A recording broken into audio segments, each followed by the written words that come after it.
최근 어떤 분이 유튜브 댓글에 이 노무사가 유독 다른 자격사에 비해 유튜브를 많이 하는 것 같아요.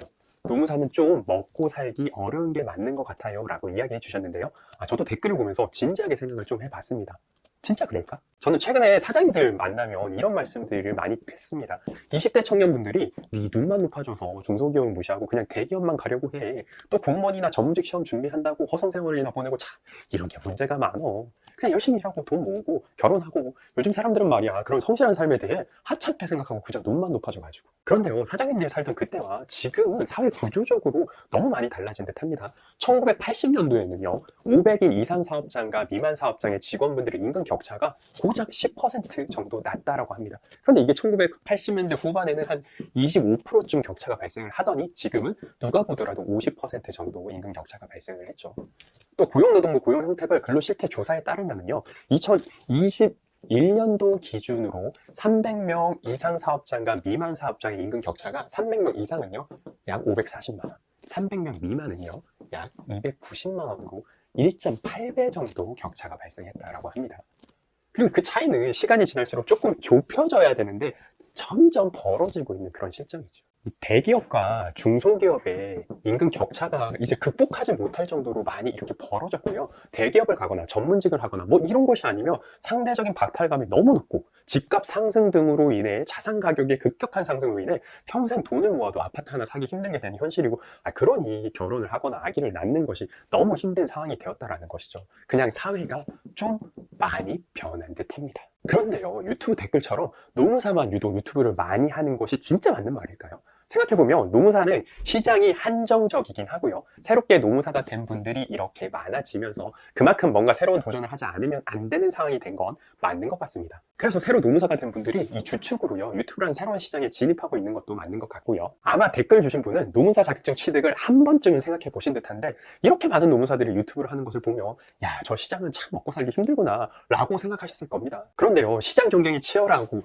이 트렌드에 편승해야 되는 그런 문제가 비단 노무사만의 문제가 아니고 이렇게 하반이 좀 열려져 있는 모든 자격사가 처한 현실이라는 것이 지금의 상황입니다. 저는 최근에 어떤 사업가의 이야기를 듣고 이 극공감을 하였는데요. 요즘처럼 빠르게 변화하는 이 비즈니스 환경에서 트렌드를 읽지 못한다면 시장에서 도태된다. 내가 그 트렌드를 꾸준히 공부했기에 코로나 시대를 극복할 수 있었고, 트렌드를 계속 공부했기에 소셜미디어, 인스타그램의 중요성에 대해 배울 수 있었고, 늦지 않게 파도에 올라탈 수 있었다. 내가 아마 트렌드의 변화를 읽지 못했다라고 하면 나는 이미 진작에 망했을 것이다.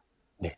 누가 뭐라고 해도요, 이제 유튜브나 인스타그램처럼 이 트래픽을 모을 수 있는 사람이 돈을 버는 시대가 된 건 맞는 것 같습니다. 저도 개인적으로는 페이스북, 인스타그램, 블로그, 유튜브 어떤 것도 하지 않았습니다. 그런데요, 일할 때는 트렌드에 뒤처지면 앞으로 미래가 없다라는 생각으로 유튜브를 시작하게 되었습니다. 제가 조금 전에 이 하방이 열려져 있는 모든 자격사가 처한 현실이라는 말씀을 드렸죠.